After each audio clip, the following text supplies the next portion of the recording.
सकाळ prime time मध्ये अतिशय महत्त्वाची बातमी पाहतोय। प्रशांत कोरटकर संदर्भातली बातमी आहे। शिवरायांचा अवमान करणाऱ्या प्रशांत कोरटकरची कोठडी आज संपणार आहे। कोरटकरला कोल्हापूर जिल्हा सत्र न्यायालयासमोर मग हजर केलं जाईल, तर कडेकोट बंदोबस्तामध्ये कोरटकरला कोर्टात आणलं जाणार आहे।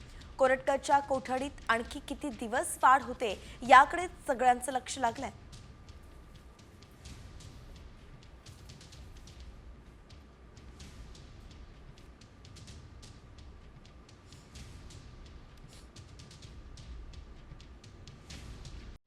कॉमस्कोर नुसार आता isakal.com आहे देशातील नंबर 1 ची मराठी न्यूज वेबसाईट। प्रत्येक अपडेटसाठी isakal.com ला नक्की भेट द्या। सकाळ प्राईम टाइम मध्ये अतिशय महत्त्वाची बातमी पाहतोय। प्रशांत कोरटकर संदर्भातली बातमी आहे। शिवरायांचा अवमान करणाऱ्या प्रशांत कोरटकरची कोठडी आज संपणार आहे। कोरटकरला कोल्हापूर जिल्हा सत्र न्यायालयासमोर मग हजर केलं जाईल, तर कडेकोट बंदोबस्तामध्ये कोरटकरला कोर्टात आणलं जाणार आहे। कोरटकरच्या कोठडीत आणखी किती दिवस वाढ होते याकडे सगळ्यांचं लक्ष लागलंय।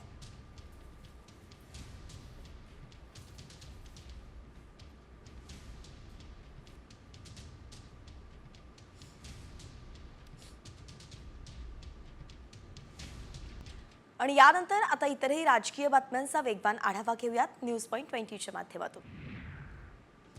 बीड सरपंच संतोष देशमुख यांना आरोपींनी तब्बल 2 तास मानुष मारहाण केली आणि ही मारहाण करताना आरोपींनी 15 व्हिडिओ आणि 8 फोटो काढलेत। हे सर्व फोटो आणि व्हिडिओ सीआयडीनं महेश केदारच्या फोनमधून जप्त केलेत। या व्हिडिओमध्ये सुदर्शन घुलेसह इतर आरोपी हे सरपंच देशमुखांना मारहाण करताना दिसतात। बीड सरपंच संतोष देशमुख हत्या प्रकरणात ऑफिस बॉयचा जबाब महत्त्वाचा ठरलाय। आवादा कंपनीच्या ऑफिस बॉयच्या जबाबामुळेच कराड गँगचा टप्प्यात कार्यक्रम झालाय। ऑफिस बॉयच्या कबुली जबाबातून हत्येचं कारण आणि वादाची ठिणगी कुठे पडली याचा घटनाक्रम समोर आलाय।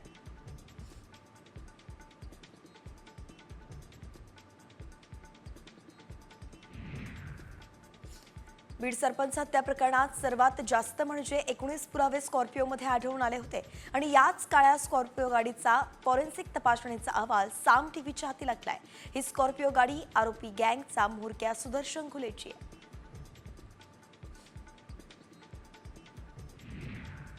बीड सरपंच संतोष देशमुख हत्या प्रकरणाचा खटला फास्ट ट्रॅक कोर्टात चालवा अशी मागणी धनंजय देशमुखांनी केली आहे। तसंच जोपर्यंत सर्व आरोपींना फाशीची शिक्षा होत नाही तोपर्यंत समाधानी म्हणणं घाईचं होईल असं म्हणत त्यांनी आरोपींना फाशीची शिक्षा व्हावी ही पुन्हा एकदा मागणी केली आहे।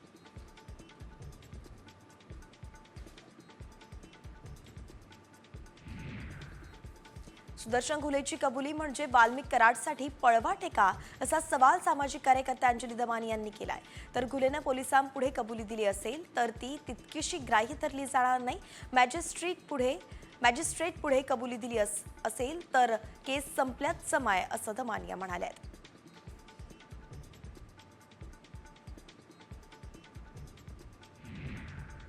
सौगाते मोदीवरून उद्धव ठाकरेंनी भाजपवरती जोरदार हल्लाबोल केलाय। सौगाते मोदी नाही तर सौगाते सत्ता असल्याची टीका ठाकरेंनी केली आहे। निवडणुकीत बटेंगे तो कटेंगे म्हणणारे आता सौगात वाटतायत असा टोलाही त्यांनी लगावलाय।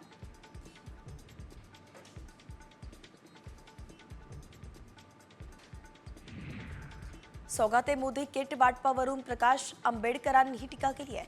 देशातील 22% हिंदू देश सोडून जात असल्यामुळे आता मोदींनी ही खेळी केली आहे। देशात मुस्लिम मॉब लिंचिंगचे अनेक मुस्लिम बळी ठरलेत, त्यामुळे मुस्लिमांनो किट स्वीकारू नका असं आवाहन आंबेडकरांनी केलंय।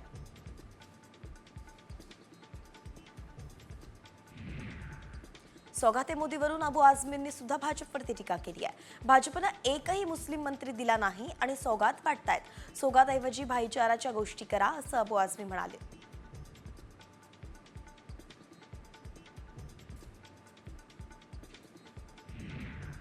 शिवसेनेत प्रवेश केल्यानंतर माजी आमदार रवींद्र धंगेकरांच्या मनात काँग्रेस असल्याचं समोर आलंय। धंगेकरांनी रंगभूमी दिनानिमित्त शुभेच्छा देण्यासाठी केलेल्या पोस्टवरती काँग्रेसचा पंजा आहे। काही दिवसांपूर्वीच त्यांनी शिंदे गटात प्रवेश केला होता।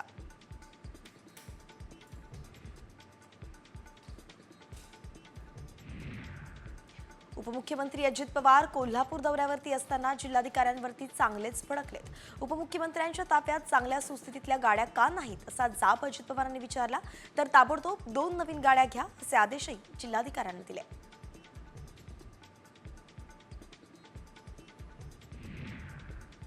वाघ्या कुत्र्याच्या स्मारकाच्या वादावरती सरकारनं इतिहास तज्ज्ञांसह एक समिती नेमावी आणि या समितीनं दोन्ही बाजू ऐकाव्यात असं होळकरांचे वंशज भूषणसिंग होळकर यांनी म्हटलेलं आहे. स्मारकासोबतच आमच्या भावना जोडल्या गेल्या आहेत आणि त्यामुळे विरोधात काही लोक भूमिका घेत असतील तर ते आम्हाला मान्य होणार नाही असंही ते म्हणाले.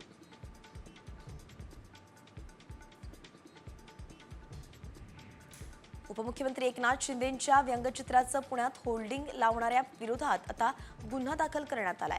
पुण्यातील अलका चौकात लावलेल्या होर्डिंगवरती रिक्षा, गुवाहाटी, दाढी, चष्मा आणि गद्दार या शब्दाला महाराष्ट्रात बंदी आहे का अशा आशयाचा मजकूर लिहिण्यात आला होता.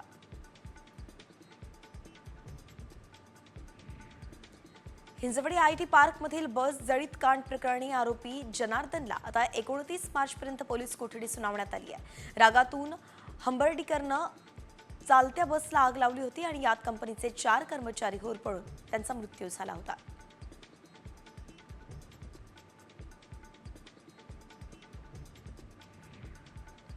पुणे स्वारगेट लैंगिक अत्याचार प्रकरणातील पीडितेनं मुख्यमंत्री उपमुख्यमंत्र्यांची भेट घेतली आहे आणि यावेळी पीडितेनं सगळी आपबीती मुख्यमंत्र्यांसमोर मांडली. या प्रकरणात असीम सरोदे यांना विशेष सरकारी वकील म्हणून नियुक्त करावं अशी मागणी तिनं केली आहे.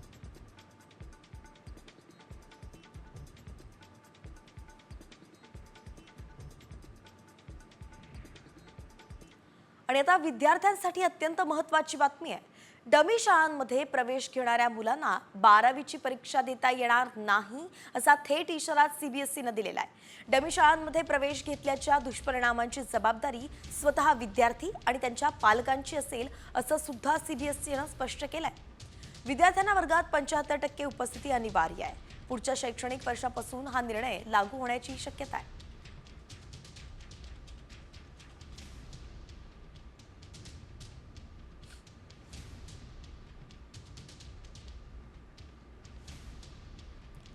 आणि यानंतर आता पुन्हा एकदा वळतोय टॉप 50 कडे. उन्हाळ्याच्या सुट्टीमध्ये प्रवाशांच्या सेवेसाठी MSRTC मार्फत जादा वाहतूक करण्यात येणार आहे. उन्हाळी जादा वाहतुकीसाठी दररोज लांब पल्ल्याच्या 764 फेऱ्यांचं नियोजन करण्यात आलंय आणि या सर्व फेऱ्या आगाऊ आरक्षणासाठी उपलब्ध करून देण्यात आल्या आहेत. प्रवाशांनी जादा वाहतूक सेवेचा लाभ घ्यावा असं आवाहन ST महामंडळानं केलं.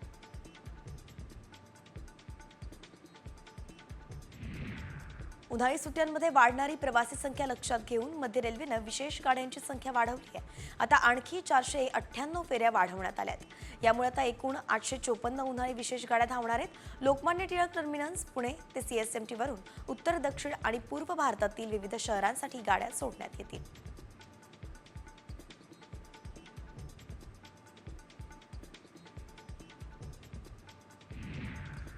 नववर्ष स्वागत यात्रेनिमित्त डोंबिवलीतील श्री गणेश मंदिर संस्थानतर्फे भव्य शोभायात्रेचं आयोजन करण्यात येणार आहे आणि या शोभायात्रेनिमित्त रविवारी पडके रोडवरील वाहतूक पहाटे 4 ते दुपारी 1 या काळात बंद असेल. दरम्यान पर्यायी मार्गाचा वापर नागरिकांनी करावा असं आवाहन सुद्धा पोलिसांनी केलं आहे. रमजानमध्ये दुधाची मागणी वाढत असल्यानं दूध विक्रेत्यांनी अघोषित दरवाढ केली आहे. आठवडाभरापूर्वी 88 रुपये लिटरवरती असलेले दर सध्या 90 रुपयांवरती जाण्याचा अंदाज नागरिक वर्तवतात. सुट्ट दुधाच्या किमतीत मनमर्जीप्रमाणे वाढ झाल्यानं विक्रेत्यांनी चहाच्या किमतींमध्ये वाढ केली आहे. सध्या 12 रुपयाला मिळणारा चहा 17 रुपयांवरती गेलाय.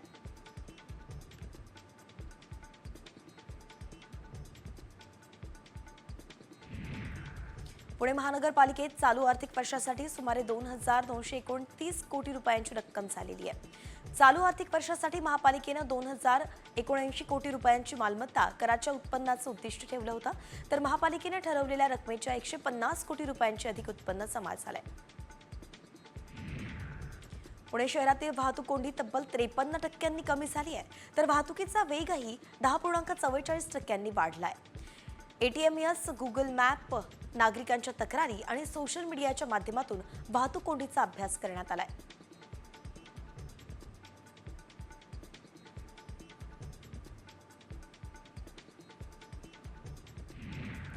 आलिशान चारचाकी गाडीतील तापमान नियंत्रित ठेवण्यासाठी पंढरपूर इथल्या आयुर्वेदिक डॉक्टर रामहरी कदम नामी युक्ती केली आहे. तर देशी गाईचं शेण आणि गोमूत्राचा लेप गाडीला दिलाय आणि यामुळे गाडीतील तापमान 50% नियंत्रित झाल्याचा दावा त्यांनी केलाय. शेणाचं लेपन केल्यानं आलिशान चारचाकी गाडीची सध्या पंढरपुरात जोरदार चर्चा आहे.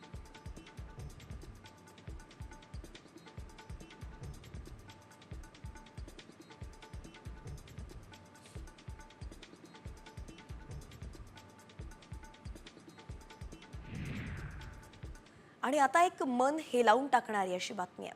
आपले वडील गेल्याचं दुःख डोंगरासारखं उभं असताना एकीकडे मुलाच्या जय हिंद या घोषणेनं मन सुन्न झालंय. वडिलांच्या जाण्यापेक्षा ही भूमी, ही भारत माता मला अधिक प्यारी आहे असं सांगणारा हा मुलगा नारा देताना क्षणी खाली कोसळला. ही घटना आहे अहिल्यानगर जिल्ह्यातल्या संगमेश्वर तालुक्यातील मेंढपाळची. या गावचे जवान रामदास बडे यांना देश सेवेचं कर्तव्य बजावत असताना वीरमरण आलं. वडिलांना निरोप देताना मुलानं जय हिंद अशा घोषणा दिल्या. त्यांच्या शेवटच्या क्षणाचा हा व्हिडिओ पाहून प्रत्येकाचेच डोळे आता पाणावल्याशिवाय राहणार नाहीये.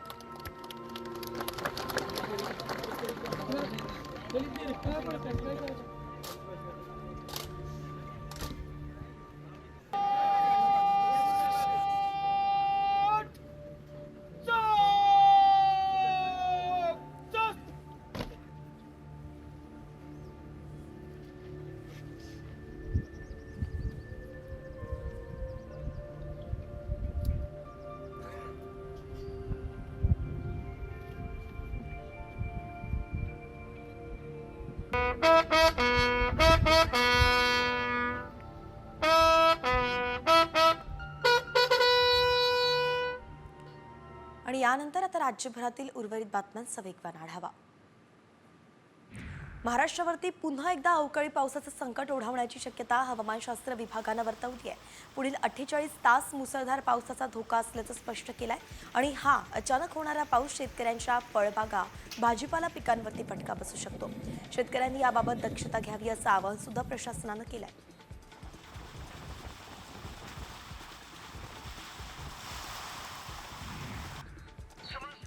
गळ्यात नोटांचा हार घालून महिला सरपंचानं नांदेडच्या जिल्हा परिषद कार्यालयासमोर आंदोलन केलंय.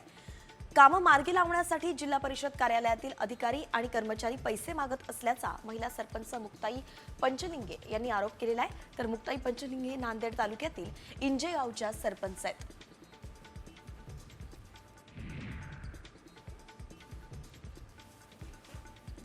नाशिकच्या मालेगाव पालिकेत अनेक वर्षांपासून मानधनावरती काम करणाऱ्या सफाई कर्मचाऱ्यांनी पालिकेच्या आवारात धरणं आंदोलन सुरू केलंय. ठेकेदार कंपनीनं कमी पगारात या कर्मचाऱ्यांकडून काम करून घेतलं. गेल्या काही वर्षांपासून कुठलाही बोनस अथवा कुठलाही पगार दिला नाही आणि या विविध मागण्यांसाठी सफाई कामगारांनी ठिय्या आंदोलन केलंय.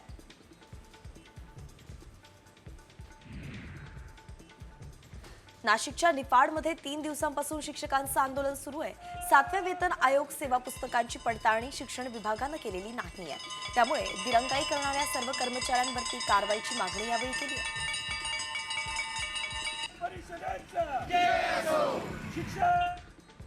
रत्नागिरीत कंत्राटी शिक्षकांना 4 महिन्यांपासून अद्यापही मानधन मिळालेलं नाहीये आणि यामुळे 3 दिवसांत मानधन न दिल्यास 28 मार्चपासून जिल्हा परिषद कार्यालयासमोर आंदोलन करण्याचा इशारा प्रशासनानं दिलेला आहे. जिल्हा परिषदेकडे मानधनासाठी पैसे असून सुद्धा शिक्षण विभाग हा वेळकाढूपणा करतोय असा आरोपच कंत्राटी शिक्षकांनी केलाय.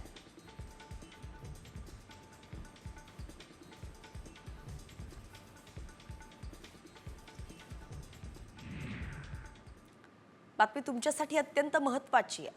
आता ओला उबरच्या धर्तीवरती सरकारी टॅक्सी सुरू होणार आहेत. केंद्रीय गृहमंत्री अमित शहांनी ही मोठी घोषणा केली आहे. सरकार येत्या काही महिन्यात लवकरच ओला उबर सारखे सरकारी टॅक्सी प्लॅटफॉर्म सुरू करत आहे आणि या प्लॅटफॉर्मवरती दुचाकी रिक्षा आणि 4चाकी वाहनांची नोंदणीही करण्यात येईल. त्याचा नफा श्रीमंतांच्या हातात जाणार नाही तर थेट ड्रायव्हरकडे जाणार असल्याचंही शहांनी स्पष्ट केलंय.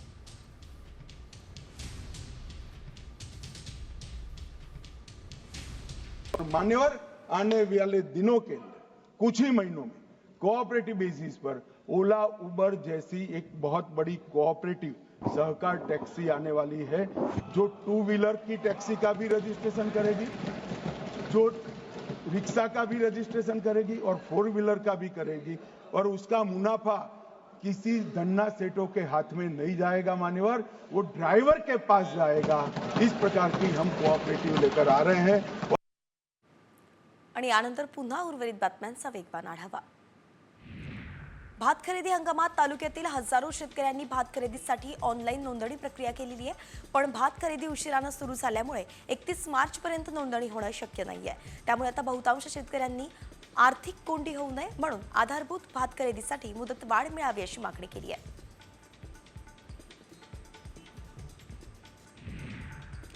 बदलापुरातील उल्हास नदी गटारगंगा होण्याच्या मार्गावरती आहे। एरंचाड आणि आंबेशिप गावाजवळ उल्हास नदीवरती जलपर्णींचा गालीचा पसरलेला आहे। जलपर्णींमुळे आता नदीतील मासे आणि जलचरांचं अस्तित्व धोक्यात आलंय। एवढ्या मोठ्या प्रमाणात नदीचे प्रदूषण होत असतानाही प्रदूषण नियंत्रण मंडळाचे अधिकारी नेमकं करतायत तरी काय असा संतप्त सवाल नागरिक विचारतायत। धाराशिव जिल्ह्यातील प्रकल्पात एकूण 34% उपयुक्त पाणीसाठा शिल्लक आहे। जिल्ह्यात उन्हाच्या झळा दिवसेंदिवस वाढू लागल्या आहेत, त्यामुळे आता पिकांना अधिक पाणी लागत असल्यानं पाणी उपसा वाढत चाललाय, तर बाष्पीभवनामुळे सुद्धा प्रकल्पातील पाणीसाठा कमी होतोय।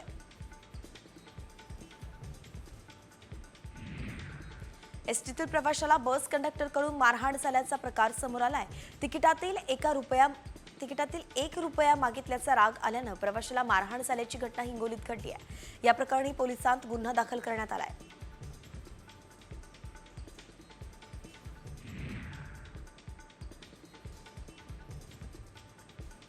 रेशनच्या स्वस्त धान्य दुकानात महिला बचत गटाची उत्पादनं सुद्धा उपलब्ध होणार आहेत। अर्थात बचत गटानं तयार केलेली उत्पादनं रेशन दुकानावरती विक्रीसाठी ठेवली जाणार आहेत।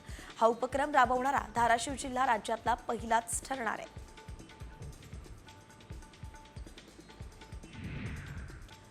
जळगावच्या वरखेडे शिवारातील विहिरीत बिबट्याचा मृतदेह पाण्यावरती तरंगताना आढळून आलाय। याबाबत माहिती मिळताच वन विभाग घटनास्थळी जाऊन मृत बिबट्याला विहिरीतून त्यांनी बाहेर काढलं।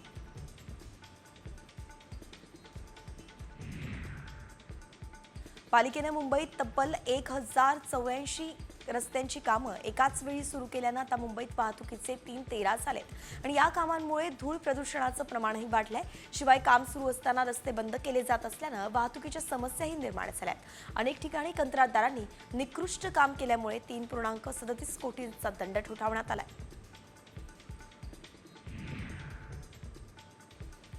वसई विरार शहराला पाणी पुरवठा करणाऱ्या सूर्या धरणाच्या विजेच्या रोहित्रामध्ये बिघाड निर्माण झालाय। याचा परिणाम पाणी पुरवठ्यावरती आल्यानं आता प्रशासनाचं स्पष्ट केलंय। त्यामुळेच वसईतील काही भागात शुक्रवारी सकाळी 5 ते शनिवारी सायंकाळी 5 वाजेपर्यंत पाणी पुरवठा बंद ठेवला जाणार आहे।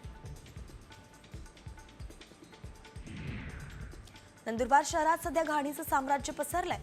पालिकेनं गटारी साफ न केल्यामुळे गटारीचं पाणी नागरिकांच्या घरात शिरतंय आणि यामुळे नागरिकांना मोठा मनस्ताप सहन करावा लागतोय।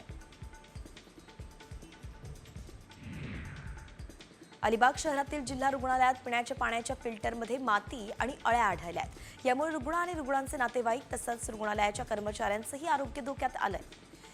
नवजात शिशु यांच्या विभागात असणाऱ्या फिल्टरमध्ये माती आढळून आली आहे।